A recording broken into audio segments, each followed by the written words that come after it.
Price the Lord. ദൈവത്തിൻ്റെ അതിപരിശുദ്ധ നാമം ഈ രാത്രി വാഴ്ത്തപ്പെടുമാറാകട്ടെ. ഈ സന്ധ്യാസമയം നമുക്ക് ദൈവകരങ്ങളിലേക്ക് നമ്മെ തന്നെ ഏൽപ്പിച്ചു കൊടുക്കാം. നമ്മെ ശക്തീകരിക്കുന്ന, ബലപ്പെടുത്തുന്ന, നിത്യതയ്ക്കായി നമ്മെ ഒരുക്കുന്ന, തിമോഥെയോസിനോട് പൗലോസ് പറയുന്നത് പോലെ രക്ഷയ്ക്ക് ജ്ഞാനിയാക്കുവാൻ നമ്മെ സഹായിക്കുന്ന ദൈവത്തിൻ്റെ തിരുവചനം ഈ രാത്രിയിലും പ്രഘോഷിക്കപ്പെടുവാൻ, അത് മനസ്സിലാക്കുവാൻ, കേൾക്കുവാൻ, ഗ്രഹിപ്പാൻ ദൈവം നമ്മെ സഹായിക്കുന്നത് കൊണ്ട് ദൈവത്തിന് നന്ദി പറയാം. യാക്കോബ് 5:9 സഹോദരന്മാരെ, വിധിക്കപ്പെടാതിരിപ്പാൻ ഒരുവൻ്റെ നേരെ ഒരുവൻ ഞരങ്ങിപ്പോകരുത്. ഇതാ ന്യായാധിപതി വാതിക്കൽ നിൽക്കുന്നു. ആമേൻ. ഞരങ്ങിപ്പോകരുത്, പെറുവിറുക്കരുത് എന്ന് പറഞ്ഞാൽ ഒരർത്ഥത്തിൽ പരാതിപ്പെടരുത് എന്നാണ് നാം മനസ്സിലാക്കേണ്ടത്. ആമേൻ. നമ്മേക്കാൾ ഏതെങ്കിലും രീതിയിൽ ഉയർന്ന തലത്തിൽ ജീവിക്കുന്നവരോ കഴിവുകളോ ശാരീരിക ക്ഷമതയോ മറ്റ് ജീവിത സാഹചര്യങ്ങളോ കൂടുതലുള്ള ആളുകളെ കാണുമ്പോഴും അവരോട് ഇടപെടുമ്പോഴുമൊക്കെ നമുക്കൊരുതരം അസൂയാവഹമായ മനോഭാവം തോന്നാറില്ലേ? തീർച്ചയായിട്ടും നമുക്ക് പലപ്പോഴും നമ്മുടെ ജീവിതയാത്രയിൽ അപ്രകാരം നമുക്ക് അനുഭവിപ്പാനിടയായിട്ടുണ്ട്. എന്നാൽ ഇത്തരം തോന്നലുകളിൽ നിന്നും ദോഷപരമായ പല പെരുമാറ്റങ്ങളും പല ഇടപാടുകളും പല ചിന്താഗതികളും മാത്രമല്ല, പല നമ്മുടെ യാന്ത്രികമായും അല്ലാതെയുമുള്ള പല ജീവിത രീതികളും ഉണ്ടാകാൻ സാധ്യതയുണ്ട് എന്നുള്ളത് കൊണ്ട് ദൈവം നമ്മളെ വളരെ ശക്തമായി ഓർപ്പിക്കുന്ന അനേക തിരുവചന ഭാഗങ്ങളുണ്ട്. അതിലൊന്നാണ് ഇന്ന് ഈ സന്ധ്യാസമയം നമ്മൾ വായിച്ചത്. ആമേൻ. നാം വളരെ സൂക്ഷിക്കേണ്ട ഒരു മേഖലയാണ് ഇത്. ഹല്ലേലൂയ, സ്തോത്രം. എന്തുകൊണ്ട് നാം പരസ്പരം ഞരങ്ങുകയോ പിറുവിറുക്കുകയോ ചെയ്യാൻ പാടില്ല? അതിൻ്റെ വ്യക്തമായ കാരണം യാക്കോബ് പറയുന്നു, ഇതാ ന്യായാധിപതി വാതിക്കൽ നിൽക്കുന്നു. ആമേൻ. Praise the lord. ഈ ന്യായാധിപതി ആരാണെന്ന് മനസ്സിലാകാത്തത് കൊണ്ടാണ് പലപ്പോഴും കുഴപ്പമുണ്ടാകുന്നത്. ആരാ വാതിക്കൽ നിൽക്കുന്നു എന്നുള്ളതിനെ കുറിച്ച് വലിയ ഗ്രാഹ്യമില്ലാത്തത് കൊണ്ടാണ് നാം പല കാര്യങ്ങളും ചെയ്യാറുള്ളത്. ആമേൻ. ദൈവത്തിൻ്റെ വചനം ദൂതായിട്ട് വെളിപ്പാട് പുസ്തകത്തിലെ 7 സഭകളോട് പറയുമ്പോൾ ഓരോ സഭയോടും ദൂത് പറഞ്ഞ് തുയത്തീര സഭയ്ക്കുള്ള ദൂതിൽ കടന്നു വരുമ്പോൾ അതിൻ്റെ 2-ാം അധ്യായത്തിൻ്റെ സഭയുടെ ദൂതിന് എഴുതുക, അഗ്നിജ്വാലയ്ക്കൊത്തുന്ന കണ്ണുള്ളവനും വെള്ളോട്ടിന് സദൃശമായ കാലുമുള്ള ദൈവപുത്രൻ അരുളി ചെയ്യുന്നത്, ഞാൻ നിന്റെ പ്രവൃത്തിയും നിന്റെ സ്നേഹം, വിശ്വാസം, ശുശ്രൂഷ, സഹിഷ്ണുത എന്നിവയും ഒടുവിലത്തെ പ്രവൃത്തി ആദ്യത്തേതിലും ഏറെ എന്നും ഞാൻ അറിയുന്നു. ആരായി കർത്താവ്? അഗ്നിജ്വാലയ്ക്കൊത്തുള്ള കണ്ണുള്ളവൻ. അഗ്നി സ്ഫുലിക്കുന്ന തീ പാറുന്ന കണ്ണുകളോടെ എന്തും കാണുവാനും മനസ്സിലാക്കുവാനും കഴിയുന്ന ഒരു കർത്താവ്. വെളിപ്പാട് അത് എബ്രായ ലേഖനം 4-ാം അധ്യായത്തിൻ്റെ 12 നമുക്കറിയാം. ദൈവത്തിൻ്റെ വചനം ജീവനും ചൈതന്യമുള്ള തിരുവാഴ്ത്തുള്ള ഏത് വാളിനേക്കാളും മൂർച്ചയേറിയതും പ്രാണനെയും ആത്മാവിനെയും സന്ധിമജ്ജകളെയും തുളച്ചു ചെല്ലുന്നതും ഹൃദയത്തിലെ ചിന്തനങ്ങളെയും ഭാവങ്ങളെയും വേർതിരിക്കുന്നതും ആകുന്നു എന്ന് പറഞ്ഞിട്ട് 13 പറയുന്നു, അവന് മുമ്പിൽ മറിഞ്ഞിരിക്കുന്ന ഒന്നുമില്ല, സകലവും അവന് മുമ്പിൽ നഗ്നവും മലർന്നുമായി കിടക്കുന്നു. അവനുമായിട്ടാകുന്നു നമുക്ക് കാര്യമുള്ളത്. He can see everything. എല്ലാം കാണുന്ന ഒരു ദൈവം, എല്ലാം അറിയുന്ന ഒരു ദൈവം, എല്ലാം മനസ്സിലാക്കുന്ന ഒരു ദൈവം നമ്മുടെ മുമ്പിലുണ്ട് പ്രിയപ്പെട്ടവരെ. അതുകൊണ്ട് ന്യായാധിപതി വാതിൽക്ക് നിൽക്കുന്നു എന്ന് പറയുമ്പോൾ തന്നെ നമ്മുടെ ഉള്ളിൽ ഒരു വലിയ ഭയമുണ്ടാകണം. somebody is watching me, somebody is monitoring me, someone is closely looking at me.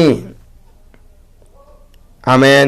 എൻ്റെ എല്ലാ ചിന്താഗതികളെയും, എൻ്റെ നിരൂപണങ്ങളെ പോലും 119-ാം സങ്കീർത്തനത്തിൽ വായിക്കുന്ന നിരൂപണങ്ങളെ ദൂരത്ത് നിന്ന് അറിയുന്ന, നടപ്പും കിടപ്പും ശോധന ചെയ്യുന്ന, ഇരിക്കുന്നതും എഴുന്നേൽക്കുന്നതും അറിയാതൊരു വാക്കിൻ്റെ നാവിന്മേൽ ഇല്ലെന്ന് ദാവീദ് പറയുമ്പോൾ എല്ലാം അറിയുന്നൊരു ദൈവം നമ്മുടെ മുമ്പിലുണ്ട്. He is just standing at the door. Amen.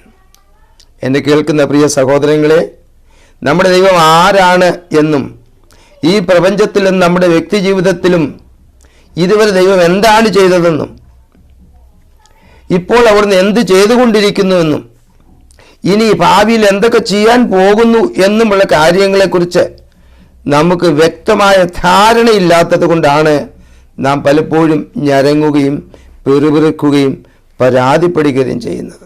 Hallelujah, അല്ലേ? ശരിയല്ലേ ഇത്? ഇസ്രായേൽ മക്കളെ കുറിച്ച് നമുക്ക് ഓർക്കുമ്പോൾ നമുക്കറിയാമല്ലോ, ധാരാളം പരാതിപ്പെടുകയും ഞരങ്ങുകയും പിറുപിറുക്കുകയും മത്സര മനോഭാവം കാണിക്കുകയും ചെയ്തവരാണവർ. എന്തുകൊണ്ടാണ്? അവരെ മിസ്രയീമിൽ നിന്നും അടിമത്തത്തിൽ നിന്നും ചോരത്തളിയും പെസഹയും ആചരിച്ച് കൂട്ടിക്കൊണ്ടുവന്ന് പ്രത്യേക വഴികളിലൂടെ നടത്തി ചെങ്കടൽ കടത്തി ശത്രുവായ ഫറവോനെയും സൈന്യത്തെയും ചെങ്കടലിൽ തള്ളിയിട്ട് നല്ല അനുഭവങ്ങൾ കൊടുത്ത് അവരെ മുമ്പോട്ട് മരുഭൂമിയിലൂടെ കൊണ്ടുവന്ന ദൈവത്തെ അവരറിയാൻ മെനക്കെട്ടില്ല, അവർ മനസ്സിലാക്കാൻ മെനക്കെട്ടില്ല. എന്നെ കേൾക്കുന്ന പ്രിയമുള്ള സഹോദരങ്ങളെ, ഈ കർത്താവിനെ, ഈ ദൈവത്തെ, ഈ ദൈവത്തിൻ്റെ സ്നേഹത്തെ, ദൈവത്തിൻ്റെ കരുതലിനെ, ദൈവത്തിൻ്റെ മനസ്സലിവിനെ, ദൈവത്തിൻ്റെ നമ്മോടുള്ള പ്രവർത്തനത്തെ നാം മനസ്സിലാക്കണം, ഗ്രഹിക്കണമെന്ന് ദൈവം ആഗ്രഹിക്കുന്നു. ആമേൻ. ദൈവത്തെക്കുറിച്ച് വ്യക്തമായ ധാരണയില്ലാത്തത് കൊണ്ടാണ് പലപ്പോഴും നമ്മൾ ജീവിതത്തിൽ പരാതികളിലൂടെയും പരിഭവങ്ങളിലൂടെയും ആകുല ചിന്തകളിലൂടെയും ഒക്കെ കടന്നു പോകാനിടയായിത്തീരുന്നത്. ആമേൻ. ഫിലിപ്പി ലേഖനത്തിലെ 4-ാം അധ്യായത്തിൽ വളരെ സുപരിചിത ഒരു വാക്യമാണല്ലോ. അവിടെ പറയുന്നു, കർത്താവിൽ എപ്പോഴും സന്തോഷിപ്പീൻ, സന്തോഷിപ്പീൻ എന്ന് ഞാൻ പിന്നെയും പറയുന്നു. നിങ്ങളുടെ സൗമ്യത സകല മനുഷ്യരും അറിയട്ടെ, കർത്താവ് വരുവാൻ അടുത്തിരിക്കുന്നു.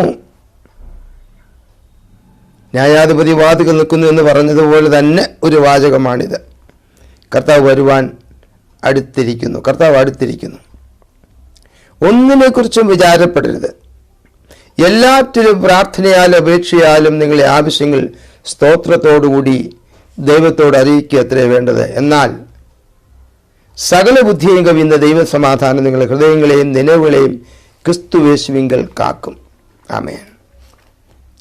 അപ്പൊ പരാതിയില്ലാത്ത, പരിഭവമില്ലാത്ത, ആകുല ചിന്തകളില്ലാത്ത, ആമേൻ, ഭാവിയെക്കുറിച്ച് ഒച്ചപ്പാടോ പങ്കപ്പാടോ ആശങ്കയോ സങ്കടമോ ഭയമോ ഭീതിയോ ഒന്നുമില്ലാത്ത ഒരു ജീവിതം നമുക്ക് വേണമെങ്കിൽ നാം എന്ത് ചെയ്യണം? നാം കർത്താവിൽ സന്തോഷിക്കുവാനിടയായിത്തീരണം. കർത്താവിൽ സന്തോഷിക്കുന്ന അനുഭവം. ആമേൻ.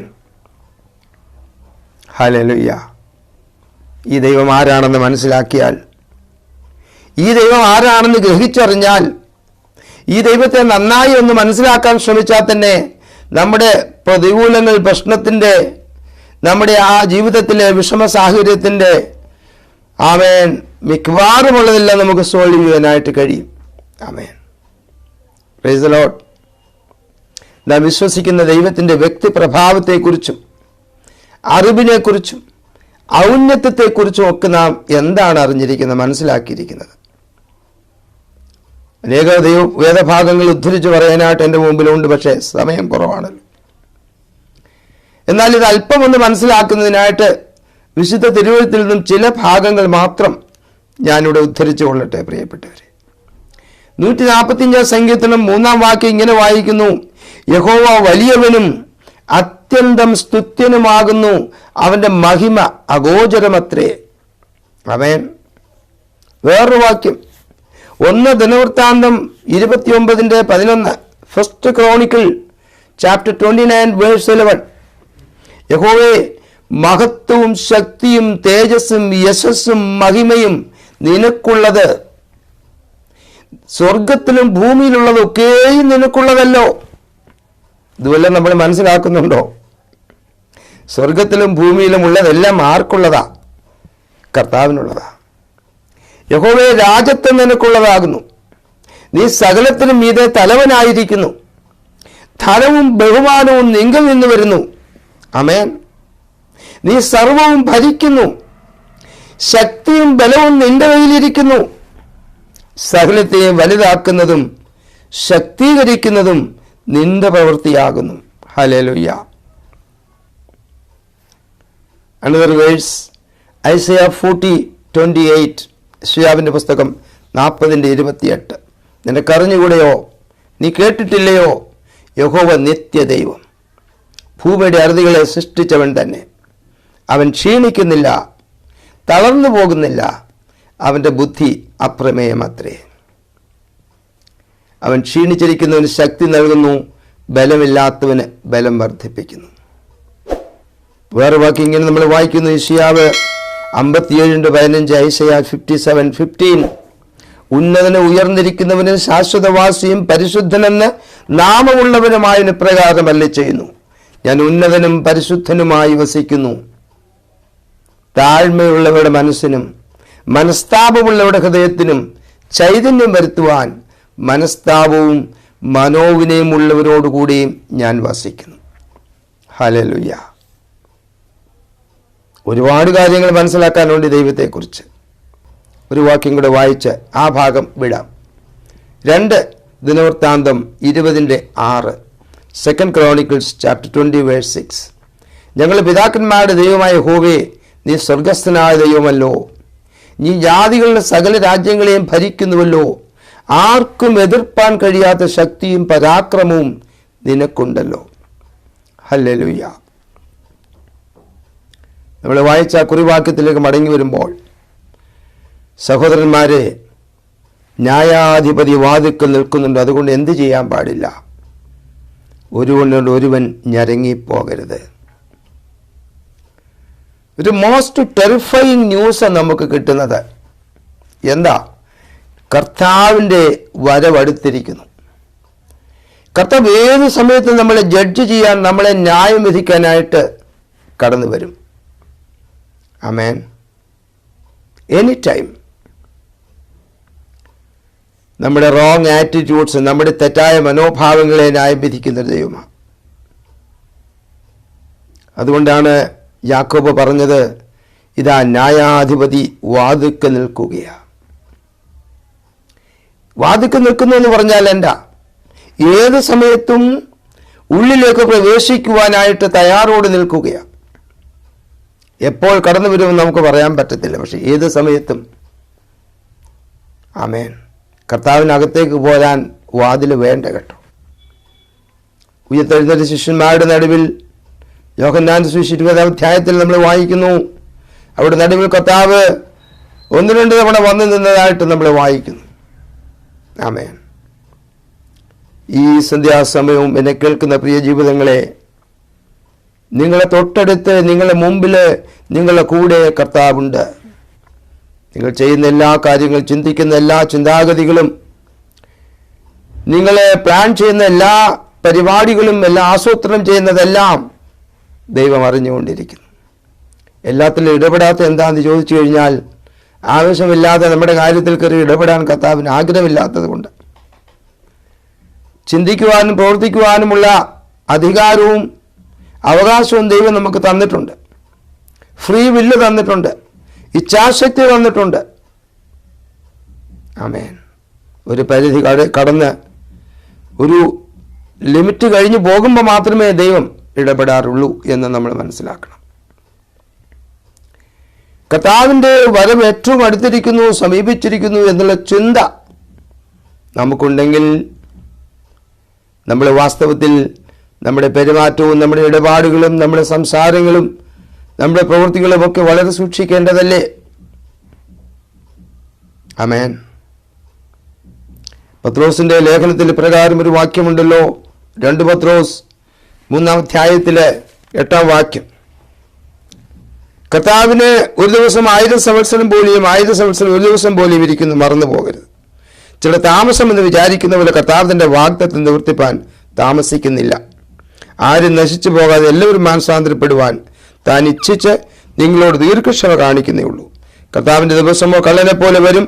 അന്ന് ആകാശം കൊടുമുഴക്കത്തോടെ ഒഴിഞ്ഞു പോകും, മൂലപദാർത്ഥങ്ങൾ കത്തിയൊഴുകയും ഭൂമിയും അതിലുള്ള പണികളും വെന്തുപോകുകയും ചെയ്യും. ഇങ്ങനെ ഇവയൊക്കെ അഴിവാനുള്ളതായിരിക്കാൻ ആകാശം ചുട്ടഴുവാനും മൂലപദാർത്ഥങ്ങൾ വെന്തുരുകുവാനുള്ള ദൈവദിവസത്തിന്റെ വരവ് കാത്തിരുന്നും ബന്ധപ്പെടുത്തിയും കൊണ്ട് നിങ്ങൾ എത്ര വിശുദ്ധ ജീവനവും ഭക്തിയും ഉള്ളവർ ആയിരിക്കണം. കർത്താവിൻ്റെ വചനം നമ്മോട് പ്രഘോഷിക്കുന്നത് നാം എത്ര വിശുദ്ധ ജീവനവും ഭക്തിയുമുള്ളവർ ആയിരിക്കണമെന്നാണ്. ആമേൻ. കർത്താവിൻ്റെ വരവ് അടുത്തിരിക്കുന്നു എന്ന് പറയുമ്പോൾ തന്നെ നമ്മുടെ ആറ്റിറ്റ്യൂഡ്സ് അല്ലെങ്കിൽ നമ്മുടെ മനോഭാവങ്ങളെ ശോധന ചെയ്യുവാൻ, കർത്താവിന് ഇഷ്ടമില്ലാത്ത ചിന്താഗതികളെ നമ്മുടെ ജീവിതത്തിൽ നിന്നും മാറ്റിവെക്കുവാൻ നമ്മുടെ ദൈവത്തിൻ്റെ ആത്മാവിന് ഈ സന്ധ്യാസമയം പറയുക. ആമേൻ. എൻ്റെ തൊട്ടടുത്ത കർത്താവ് നിപ്പുണ്ട്, എൻ്റെ വാതിൽക്കൽ അവൻ നിപ്പുണ്ട് എന്ന് ഞാൻ മനസ്സിലാക്കിയാൽ മറ്റുള്ളവരെ വിമർശിക്കുവാനും ന്യായം വിധിപ്പാനും കുറ്റം വിധിപ്പാനും ഒക്കെ ഞാൻ ഒരുങ്ങുമോ? ആമേൻ. 1 കൊരിന്ത്യർ 4-ാം അധ്യായത്തിൻ്റെ 5-ാം വാക്യം ഇങ്ങനെ നമ്മൾ വായിക്കുന്നു: ആകയാൽ കർത്താവ് വരുവോളം സമയത്തിന് മുമ്പേ ഒന്നും വിധിക്കരുത്. അവൻ ഇരുട്ടിൽ മറഞ്ഞിരിക്കുന്നത് വെളിച്ചത്താക്കി ഹൃദയങ്ങളിലെ ആലോചനകളെ വെളിപ്പെടുത്തും. അന്ന് ഓരോരുത്തരുടെ ദൈവത്തിങ്കിൽ നിന്ന് പുകഴ്ചയുണ്ടാകും. ആമേൻ. കർത്താവ് കടന്നു വരുമ്പോൾ he will judge not only good and bad things we have done, but he will also judge our good and bad attitudes. ആമേൻ. നാം ചെയ്തതും പറഞ്ഞതും ഇടപെട്ടതുമായ കാര്യങ്ങൾ നല്ലതും ചീത്തയും മാത്രമല്ല കർത്താവ് ന്യായം വിധിക്കാൻ പോകുന്നത്. കർത്താവ് ന്യായം വിധിക്കാൻ പോകുന്നത് നാം ചിന്തിച്ചതും നാം ഓർത്തതും നമ്മുടെ ഹൃദയത്തിൽ കൂടി കടന്നുപോയതുമായ സകല ചിന്താഗതികളെയും കൂടിയാണ്. അതുകൊണ്ടാണല്ലോ 2 കൊരിന്ത്യർ 10-ാം അധ്യായത്തിൻ്റെ 4-ാം വാക്യത്തിൽ പൗലോസ് ഇങ്ങനെ പറയുന്നത്: ഞങ്ങൾ ജഡത്തിൽ സഞ്ചരിക്കുന്ന 10:3 ഞങ്ങൾ ജഡത്തിൽ സഞ്ചരിക്കുന്നവരെങ്കിലും ജഡപ്രകാരം പോരാടുന്നില്ല. ഞങ്ങൾ പോരിൻ്റെ ആയുധങ്ങളോ ജഡീകങ്ങളല്ല, കോട്ടകളെ ഇടിപ്പാൻ ദൈവസന്നിധി ശക്തിയുള്ളവ തന്നെ. അവയാൽ ഞങ്ങൾ സങ്കല്പങ്ങളും ദൈവത്തിൻ്റെ പരിജ്ഞാനത്തിന് വിരോധമായി പൊങ്ങുന്ന എല്ലാ ഉയർച്ചയും ഇടിച്ചു കളഞ്ഞ് ഏത് വിചാരത്തെയും ക്രിസ്തുവിനോടുള്ള അനുസരണത്തിനായി പിടിച്ചടക്കി നിങ്ങളുടെ അനുസരണം തികഞ്ഞു വരുമ്പോൾ എല്ലാ അനുസരണക്കേടും പ്രതികാരം ചെയ്യുവാൻ ഒരുങ്ങിയിരിക്കുന്നു. കർത്താവിന് വിരോധമായി പൊങ്ങുന്ന എല്ലാ ഉയർച്ചകളെയും ഇടിച്ചു കളഞ്ഞ് ഏത് വിചാരത്തെയും ക്രിസ്തുവിനോടുള്ള അനുസരണത്തിനായി ആക്കി തീർക്കുവാൻ നമുക്ക് കഴിയുമോ പ്രിയപ്പെട്ടവരെ? ആമേൻ. കർത്താവിനെ പൂർണ്ണമായിട്ട് നമുക്ക് ആശ്രയിക്കാം. അവൻ ന്യായം വിധിക്കുന്ന ദൈവമാണ്. കർത്താവ് ഇവിടെ നാം ജീവിക്കുമ്പോൾ തന്നെ നമ്മുടെ പ്രവൃത്തികളെ ന്യായം വിധിക്കുന്ന ഒരു ദൈവമാണെന്ന് നാം മനസ്സിലാക്കണം. ഒരു ഉദാഹരണത്തിനായിട്ട് പല ഉദാഹരണങ്ങളുണ്ടെങ്കിലും സംഖ്യാപുസ്തകത്തിലേക്ക് നമ്മൾ കടന്നു പോകുമ്പോൾ 12-ാം അധ്യായത്തിൽ ഇപ്രകാരം ഒരു ഉദാഹരണം ഞാൻ നിങ്ങളുടെ ശ്രദ്ധയ്ക്കായിട്ട് കൊണ്ടുവരട്ടെ. സംഖ്യാപുസ്തകം 12-ാം അധ്യായം വായിച്ചു തുടങ്ങുന്നത് ഇങ്ങനെയാണ്: മോശെ ഒരു കൂശസ്ത്രീയെ വിവാഹം ചെയ്തിരുന്നത് കൊണ്ട് കൂശസ്ത്രീ നിമിത്തം മിരിയാമും അഹരോനും അവന് വിരോധമായി, എന്ന് വെച്ചാൽ മോശയ്ക്ക് വിരോധമായി സംസാരിച്ചത് ഇത്രയേ ഉള്ളൂ. കാര്യമായിട്ട് കൂടുതലൊന്നും പറഞ്ഞില്ല. നമ്മൾ ഉദ്ദേശിക്കുന്ന പോലെ വലിയ ബഹളം ഉച്ചപ്പാടും ഉണ്ടാക്കിയില്ല. അത് മോശയോട് മാത്രമേ പറഞ്ഞുള്ളൂ, മറ്റാരും കേട്ടുമില്ല. രണ്ടുപേരും കൂടെ, ചേട്ടനും പെങ്ങളും കൂടെ വന്ന് മോശയോട് പറഞ്ഞു, യഹോവ മോശ മുഖാന്തരം മാത്രമേ അരുളി ചെയ്തിട്ടുള്ളൂവോ, ഞങ്ങൾ മുഖാന്തരം അരുളി ചെയ്തിട്ടില്ലയോ എന്ന് പറഞ്ഞു. അത്രേ പറഞ്ഞുള്ളൂ. നമ്മളൊക്കെ വിചാരിക്കും നമ്മൾ എത്രയോ കാര്യങ്ങൾ പറയുന്നു. നമ്മുടെ കർത്താവിൻ്റെ ദാസന്മാരെക്കുറിച്ച്, നമ്മുടെ ചർച്ചിലെ വിശ്വാസികളെക്കുറിച്ച്, നമ്മുടെ പ്രിയപ്പെട്ടവരെക്കുറിച്ച്, കുടുംബത്തിലുള്ളവരെക്കുറിച്ച്, സമൂഹത്തിലുള്ളവരെക്കുറിച്ച്, ജോലി ചെയ്യുന്ന സ്ഥലത്തുള്ളവരെക്കുറിച്ച്, അങ്ങനെ ഏതെല്ലാം രീതിയിൽ ഏതെല്ലാം ആളുകളെക്കുറിച്ച്, ഏതെല്ലാം മേഖലകളിൽ ഉള്ള ആളുകളെക്കുറിച്ച്, വേണ്ടപ്പെട്ടവരെക്കുറിച്ച്, ദൂരെയുള്ളവരെക്കുറിച്ച്, അടുത്തുള്ളവരെക്കുറിച്ച് എന്തെല്ലാം കാര്യങ്ങളാണ് നമ്മൾ ദിനംതോറും പറഞ്ഞുകൊണ്ടിരിക്കുന്നത്, അല്ലേ? മറ്റാരും കേൾക്കുന്നില്ലായിരിക്കാം, മറ്റാരും അറിയുന്നില്ലായിരിക്കാം. പക്ഷേ കർത്താവെല്ലാം അറിയുന്നുണ്ട്. എങ്ങനെ അറിയാം? ഇവിടെ വായിച്ചിട്ടുണ്ട്. ഇവിടെ വായിക്കും മനസ്സിലാകും. യഹോവ മോശ മുഖാന്തരം മാത്രമേ അരുളി ചെയ്തിട്ടുള്ളൂവോ, ഞങ്ങൾ മുഖാന്തരം അരുളി ചെയ്തിട്ടില്ലയോ എന്ന് പറഞ്ഞു. ആ വാക്യം അവസാനിക്കുന്നത് എങ്ങനെയാണെന്നറിയാമോ? യഹോവ അത് കേട്ടു. അപ്പോൾ നിങ്ങൾ വിചാരിക്കുന്നത് ആരോടെ? യഹോവയോടാണ് പറഞ്ഞത്? അല്ലല്ലോ, ഇത് മോശയോടല്ലേ പറഞ്ഞേ? ഇത് മോശയെക്കുറിച്ചല്ലേ പറഞ്ഞേ? ഇതവിടെ വീട്ടിലെ കാര്യമല്ലേ? ഇതവിടെ കുടുംബത്തിനകത്ത് വിത്തിൻ ദ ഫാമിലി അല്ലേ? വിത്തിൻ ദ ഫാമിലി സർക്കിളിനകത്തുള്ള കാര്യമല്ലേ? Within the boundaries of the house only the internal matters. പക്ഷെ കേട്ടതാരാ? യഹോവ അത് കേട്ടു. അതിൻ്റെ അർത്ഥം മോശ കേട്ടില്ലെന്നാണോ? മോശ കേട്ടു. പക്ഷെ മോശ ഇതിനൊന്നും മറുപടി കൊടുക്കാൻ പോയില്ല. മോശ മിണ്ടാതിരുന്നു. അടുത്ത വാക്യം, 3-ാം വാക്യം വായിക്കുന്നു, മോശ എന്ന പുരുഷനോ ഭൂതലത്തിലുള്ള സകല മനുഷ്യരിലും അതിസൗമ്യനായിരുന്നു. ആമേൻ, ഹല്ലേലൂയ. വാസ്തവത്തിൽ റിയാക്ട് ചെയ്യേണ്ട വ്യക്തി മോശയായിരുന്നു. പ്രതികരിക്കേണ്ട ആള് മോശയായിരുന്നു. എന്താ പെങ്ങളെ നിങ്ങൾ അങ്ങനെ പറഞ്ഞത്? എന്താ ചേട്ടൻ നിങ്ങൾ അങ്ങനെ പറഞ്ഞത്? അങ്ങനെ പറയാൻ പാടില്ലല്ലോ. നിങ്ങൾ വാസ്തവസ്ഥിതി അറിയാതില്ലേ പറഞ്ഞത്? എന്തൊക്കെയാണ് മോശ പറയേണ്ടത്? But Moses did not react. He did not give any response. He kept quiet. മോശ ഭൂതലത്തിലേക്കും അതിസൗമ്യനായ മനുഷ്യനായിരുന്നു. അടുത്ത വാക്യം നോക്കണമേ, 4-ാം വാക്യം. നിങ്ങൾ വല്ലപ്പോഴും ഇത് വായിക്കണം കേട്ടോ. സംഖ്യാപുസ്തകം 12-ാം അധ്യായം. പെട്ടെന്ന് യഹോവ മോശയോടും അഹരോനോടും മിര്യാമിനോടും, നിങ്ങൾ മൂവരും സമാഗമന കൂടാരത്തെങ്കിൽ വരുവീനെന്ന് കൽപ്പിച്ചു. ആമേൻ. അവർ മൂവരും ചെന്നു. വളരെ ഭീതിയോടെ മാത്രമേ നമുക്കിതൊക്കെ വായിക്കാൻ പറ്റത്തുള്ളൂ. വളരെ ഭയപ്പാടോടെ മാത്രമേ വായിക്കാൻ പറ്റത്തുള്ളൂ. മോശയെക്കുറിച്ച്, മോശയുടെ ഭാര്യയെക്കുറിച്ച് ഒരു കാര്യം അവർ പറഞ്ഞു എന്നുള്ളത് ശരിയാ. മറ്റാരും അത് കേട്ടില്ല. പക്ഷെ അവിടെ വ്യക്തമായി പരിശുദ്ധാത്മാവ് രേഖപ്പെടുത്തിയിരിക്കുന്നു, യഹോവ അത് കേട്ടു. ഹല്ലേലൂയ, ആമേൻ. അവർ മൂവരും ചെന്നു. യഹോവ മേഘസ്തംഭത്തിൽ ഇറങ്ങി കൂടാരവാതിൽക്കൽ നിന്നു. അഹരോനെയും മിര്യാമിനെയും വിളിച്ചു. അവർ ഇരുവരും അങ്ങോട്ട് ചെന്നു. ആമേൻ.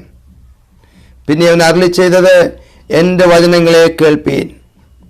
നിങ്ങളിടയിൽ ഒരു പ്രവാചകൻ ഉണ്ടെങ്കിൽ യഹോവയായ ഞാൻ അവന് ദർശനത്തിൽ എന്നെ വെളിപ്പെടുത്തുകയും സ്വപ്നത്തിൽ അവനോട് അരുളി ചെയ്യുകയും ചെയ്യും. എൻ്റെ ദാസനായ മോശയോ അങ്ങനെയല്ല. അവൻ എൻ്റെ ഗ്രഹത്തിലൊക്കെയും വിശ്വസ്തനാകുന്നു.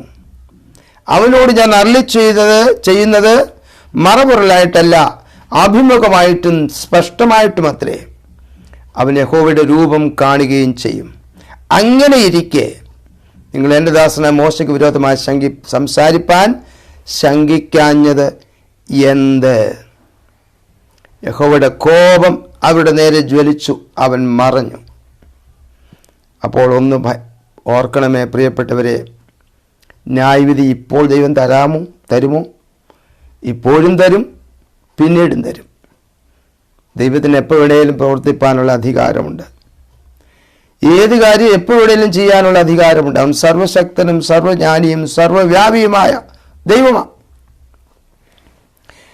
10-ാം വാക്യത്തിൽ, മേഘവും കൂടാരത്തിൽ നിന്ന് നീങ്ങിപ്പോയ മിരിയാം ഹിമം പോലെ വെളുത്ത് കുഷ്ഠരോഗിണിയായി. അഹരോൻ മിര്യാമിനെ നോക്കിയപ്പോൾ അവൾ കുഷ്ഠരോഗിണി എന്ന് കണ്ടു. മോശ അത് കേട്ടതായിട്ട് ഭാവിച്ച പോലുമില്ല.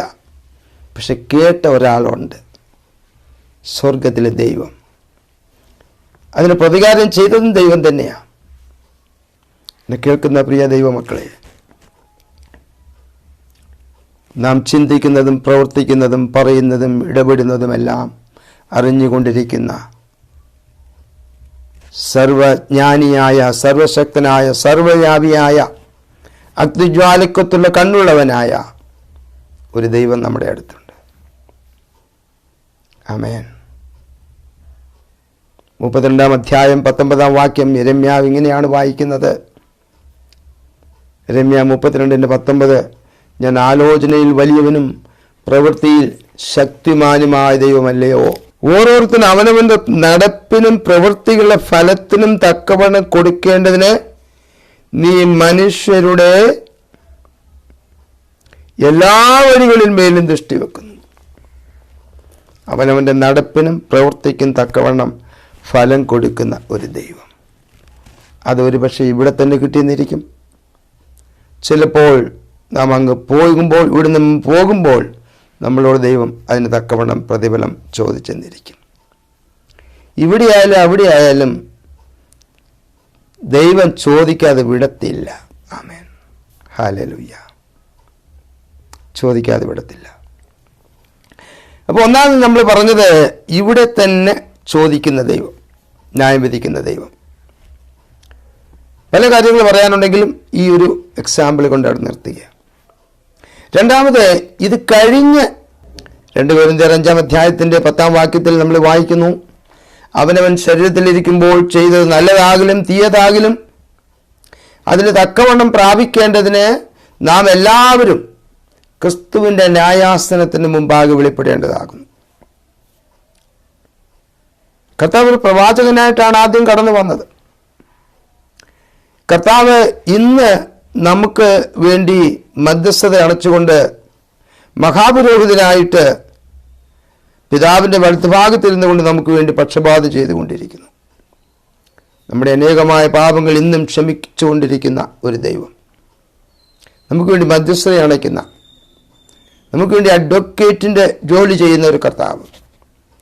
എന്നാൽ നാളെ ഈ കർത്താവ് ന്യായാധിപനും രാജാവുമൊക്കെ ആയിട്ടിരിക്കാൻ പോകുകയാണ്.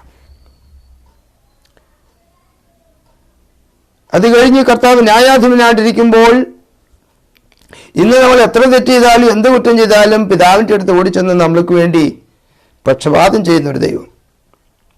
എന്നാൽ നാം ഇവിടെ നിന്ന് മാറ്റപ്പെട്ട് കഴിയുമ്പോൾ ഇതേ കർത്താവ് തന്നെ he's going to sit as the judge. അവൻ തൻ്റെ ന്യായാസനത്തിൽ ന്യായാധിപനായിരിക്കാൻ പോകുകയാണ്. ഈ ജഡ്ജിൻ്റെ അടുത്ത് നമുക്കൊന്നും ചെയ്യാനായിട്ട് പറ്റത്തില്ല. ഈ ജഡ്ജിൻ്റെ അടുത്ത് നമുക്ക് കർത്താവേ പഴയതുപോലെ ഞങ്ങളോട് ഒരിക്കൽ കൂടി ക്ഷമിക്കണമേ എന്നൊന്നും പറയാൻ പറ്റത്തില്ല. കർത്താവ് പറയും, അന്ന് ഞാൻ അഡ്വക്കേറ്റ് ആയിരുന്നു, അതുകൊണ്ട് എനിക്ക് വാദിക്കാനും ക്ഷമിക്കാനും ഒക്കെ കഴിയുമായിരുന്നു. എന്നാൽ ഇന്ന് ഞാൻ അഡ്വക്കേറ്റ് അല്ല, ഇന്ന് ഞാൻ വക്കീലല്ല, ഇന്ന് ഞാൻ നിങ്ങളുടെ ന്യായാധിപനാണ്.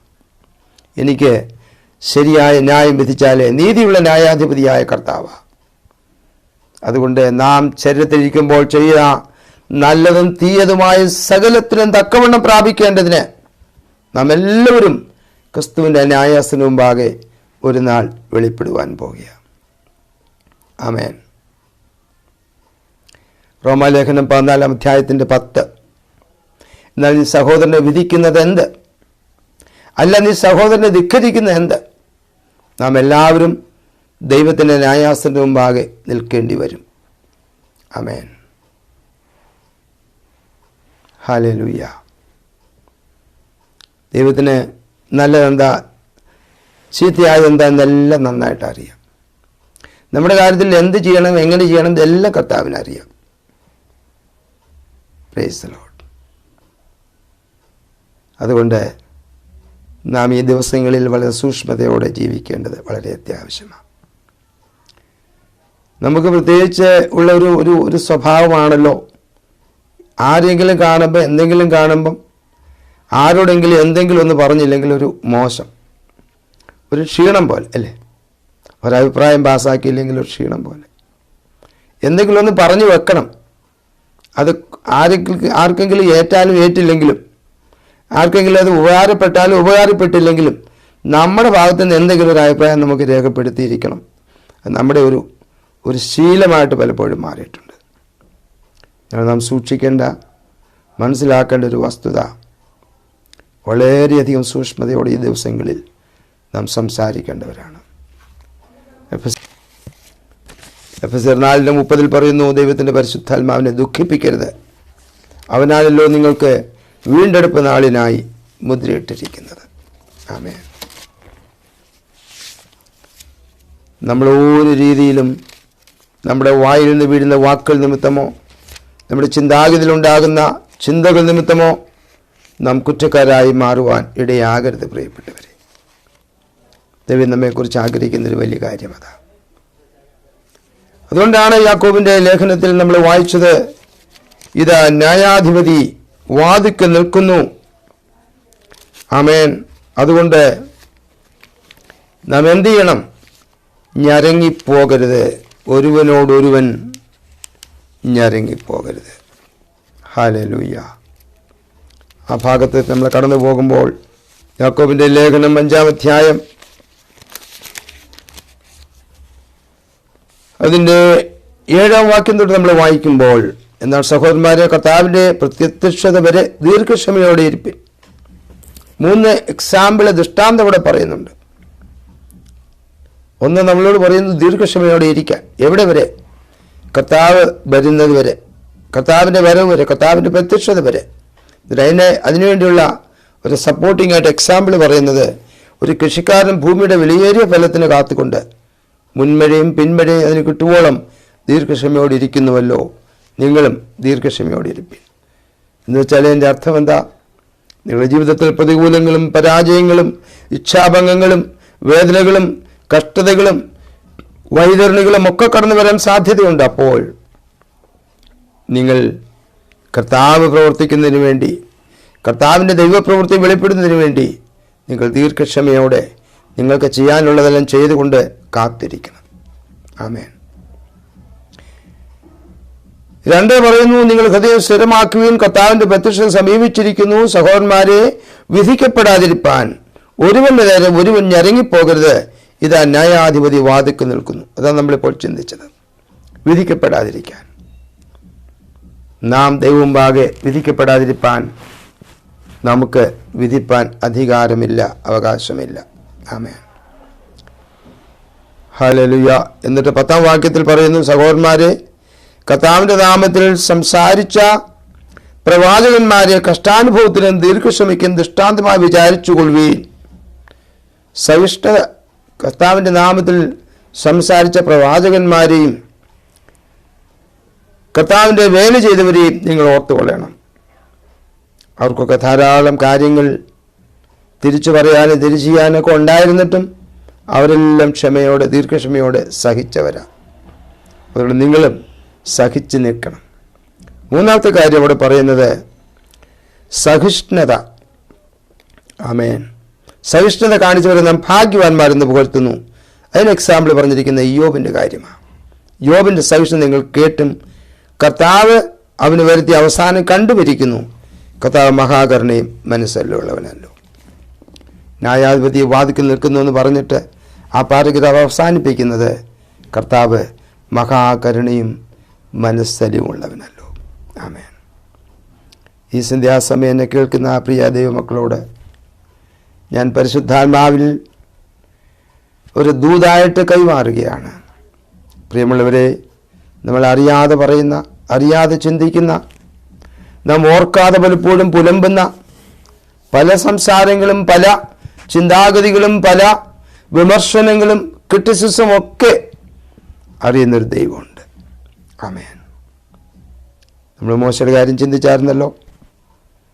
മോശയ്ക്കും തൻ്റെ ഭാര്യയ്ക്കും വിരോധമായി അഹരോനും മിരിയാമും പറഞ്ഞത് മോശ കേട്ടില്ല, കേട്ടിട്ടും കേൾക്കാത്ത പോലെ ഇരുന്നപ്പോൾ, കാരണം മോശ സൗമ്യനായിരുന്നത് കൊണ്ട് മോശ അതിന് മറുപടി കൊടുക്കാൻ പോയില്ല. പക്ഷേ യഹോവ അത് കേട്ടു. അപ്പം നമ്മൾ വിചാരിക്കും യഹോവ എപ്പോഴും ഈ മോശയുടെ അടുത്തിരിക്കുകയായിരുന്നോ? യഹോവ എപ്പോഴും ഈ അഹരോനും മിരിയാമും പറയുന്നത് ശ്രദ്ധിച്ചുകൊണ്ടിരിക്കുകയാണോ? എൻ്റെ പ്രിയമുള്ളവരെ, നമ്മളെല്ലാവരെയും ശ്രദ്ധിച്ചുകൊണ്ടിരിക്കുന്ന ഒരു യഹോവയുടെ മുമ്പിലാണ് നമ്മളായിരിക്കുന്നത്. നമ്മളെല്ലാവരെയും ശ്രദ്ധിച്ചുകൊണ്ടിരിക്കുന്ന, സസൂക്ഷ്മ വീക്ഷിച്ചുകൊണ്ടിരിക്കുന്ന, അഗ്നിജ്വാലയ്ക്കൊത്തുന്ന കണ്ണുള്ളവനായ, സകലവും നഗ്നതും വളർന്നുമായി അവൻ്റെ മുമ്പിൽ കിടക്കുന്ന ഒരു ദൈവമുമ്പാകെയാണ് നമ്മളായിരിക്കുന്നത്. നമ്മൾ സഭയിലായിരിക്കാം, ഭവനത്തിലായിരിക്കാം, ജോലിസ്ഥലത്തായിരിക്കാം, യാത്രയിലായിരിക്കാം, പല സാഹചര്യങ്ങൾ പല മേഖലകളിലായിരിക്കാം. പക്ഷേ നമ്മുടെ എല്ലാ മേഖലകളെയും എല്ലാ നീക്കങ്ങളെയും എല്ലാത്തിനെയും സസൂക്ഷ്മം വീക്ഷിച്ചു കൊണ്ടിരിക്കുന്ന, സസൂക്ഷ്മം പരിശോധിച്ചു കൊണ്ടിരിക്കുന്ന, സൂപ്പർവൈസ് ചെയ്തുകൊണ്ടിരിക്കുന്ന ഒരു ദൈവത്തിൻ്റെ മുമ്പിലാണ് നാം ഇരിക്കുന്നത് എന്ന് നാം മറന്നു പോകരുത്. ദാവീദ് പറയുന്നു 119-ാം സങ്കീർത്തനത്തിൽ, ഈ പരിജ്ഞാനം എനിക്ക് എത്ര അത്യത്ഭുതം.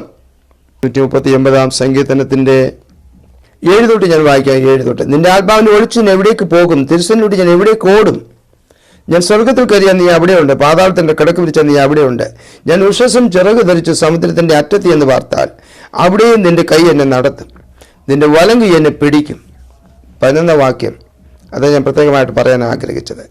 ഇരുട്ട് എന്നെ മൂടിക്കളയട്ടെ എന്ന് ഞാൻ പറഞ്ഞാൽ ഇരുട്ട് പോലും നിനക്ക് മറവായിരിക്കില്ല. ഓ, ഇരുട്ട് പോലും ആർക്കും മറവല്ല, ദൈവത്തിന് മറവല്ല പ്രിയപ്പെട്ടവരെ. പക്ഷെ ഈ ലോകത്തിലെല്ലാവർക്കും ഇരുട്ട് മറവാ. ഈ ലോകത്തിലെല്ലാവരും ഒളിച്ചും പാത്തും മാറ്റി നിർത്തിയും ഒക്കെ നമുക്ക് പലതും ചെയ്യാൻ കഴിയും. ഇരുട്ടത്താണ് നാം ഇരിക്കുന്നെങ്കിൽ, നാം ഇരുട്ടത്തിരിക്കുന്നെങ്കിൽ. പക്ഷേ ദൈവമുമ്പാകെ ഇരുള് പോലും, darkness is not at all a problem for him. He can see through the darkness. He can walk through the darkness. Amen. He can walk through the darkness. കാരണം എന്താ അവിടെ എഴുതിയിരിക്കുന്നത് അറിയാമോ? ഇരുട്ട് പോലും നിനക്ക് മറവായിരിക്കില്ല, രാത്രി പകൽ പോലെ പ്രകാശിക്കും. കാരണം ഇരുട്ടും വെളിച്ചവും നിനക്ക് ഒരുപോലെ തന്നെ. ആമേൻ. ഇത് വായിക്കുമ്പോൾ പലപ്പോഴും ഭയം തോന്നാറുണ്ട്. നമ്മൾ പല കാര്യങ്ങളും ആരും കാണാതെ ചെയ്യാൻ ആഗ്രഹിക്കുന്നത് ഇരുട്ടത്തല്ലേ, അന്ധകാരത്തിൻ്റെ മറവിലല്ലേ, വെളിച്ചമില്ലാത്തടത്തല്ലേ. കർത്താവ് പറയുന്നു, മക്കളെ, എനിക്കിരുട്ടും വെളിച്ചമെല്ലാം ഒരുപോലെ തന്നെ. കാരണം യോഹന്നാന്റെ ലേഖനത്തിലും യോഹന്നാന്റെ സുവിശേഷത്തിലും ഒക്കെ വായിക്കുന്നുണ്ട്, അവൻ വെളിച്ചമായിരുന്നു, ഏത് മനുഷ്യനെയും പ്രകാശിപ്പിക്കുന്ന സത്യവെളിച്ചം ലോകത്തിലേക്ക് വന്നുകൊണ്ടിരുന്നു, അവനിൽ ഇരുട്ട് ഒട്ടുമുണ്ടായിരുന്നില്ല. ഇരുളും വെളിച്ചവും ഒരുപോലെ തന്നെ. ഇനിയെങ്കിലും നമുക്ക് മനസ്സിലാക്കാൻ സാധിക്കുമോ? നമുക്കെങ്ങും ഓടി ഒളിക്കാനോ ഒന്നും മറച്ചു വെക്കാനോ ഒന്നും ഒളിച്ചു വെക്കാനോ കഴിയാത്തത്ര ഒരു പ്രത്യേക പരിസ്ഥിതിയിലാണ് നാം ആയിരിക്കുന്നത്. ഈ സന്ധ്യാസമയം ദൈവകരങ്ങളിലേക്ക് നമ്മെ ഏൽപ്പിച്ചു കൊടുക്കാം. നാം വായിച്ചല്ലോ, ഇതാ ന്യായാധിപതി വാതിൽക്കൽ നിൽക്കുന്നു. ആമേൻ. അതുകൊണ്ട് എന്ത് ചെയ്യണം? നാം വളരെ സൂക്ഷിക്കണം. ആമേൻ. വിധിക്കപ്പെടാതിരിപ്പാൻ ഒരുവൻ്റെ നേരെ ഒരുവൻ ഞരങ്ങിപ്പോകരുത്. എന്ന് വെച്ചാൽ പരാതിപ്പെടാനും, ആമേൻ, സങ്കടപ്പെടാനും, നമ്മുടെ സങ്കടങ്ങൾ പറയാനും ഒന്നിനും പോകേണ്ട ആവശ്യമില്ല. നമ്മളോട് പറഞ്ഞിരിക്കുന്നത് ദീർഘക്ഷമയോടെ ഇരിപ്പ്. കൃഷിക്കാരൻ തൻ്റെ കൃഷിയുടെ ഫലം കിട്ടുവോളം, മുൻമഴയും പിൻമഴയും ലഭിക്കുവോളം ദീർഘക്ഷമയോട് കാത്തിരിക്കുന്നത് പോലെ ദൈവപ്രവൃത്തിക്കായി കാത്തിരിക്കുക. മോശയോട് മോശ ക്രിട്ടിസൈസ് ചെയ്തു, പെങ്ങളും ജ്യേഷ്ഠനും കൂടെ. മോശ ഒന്നും പറഞ്ഞില്ല. പക്ഷേ യഹോവ അത് കേട്ടു. യഹോവ ഇവിടെ തന്നെ അതിൻ്റെ പ്രതിഫലം കൊടുത്തു. ഒരുപക്ഷെ നമുക്കും ചിലപ്പോൾ ഇവിടെ തന്നെ കിട്ടിയെന്നിരിക്കും. അപ്പോസ്തലപ്രവൃത്തികൾ 5-ാം അധ്യായത്തിൽ അനന്യാസിൻ്റെ സഫീറയുടെ കാര്യം നമ്മൾ വായിക്കുന്നുണ്ടല്ലോ. അങ്ങനെ എപ്പോഴും സംഭവിക്കുമെന്ന് ചോദിച്ചു കഴിഞ്ഞാൽ എനിക്കറിയത്തില്ല. പക്ഷെ ഒരു ദൃഷ്ടാന്തമായി ദൈവം അവിടെ അത് എഴുതിയിരിക്കുക. പത്രോസ് ചോദിക്കുന്നു, പരിശുദ്ധാത്മാവിനോട് വ്യാജം കാണിപ്പാൻ നിങ്ങൾ തമ്മിൽ ഒത്തതെന്ത്?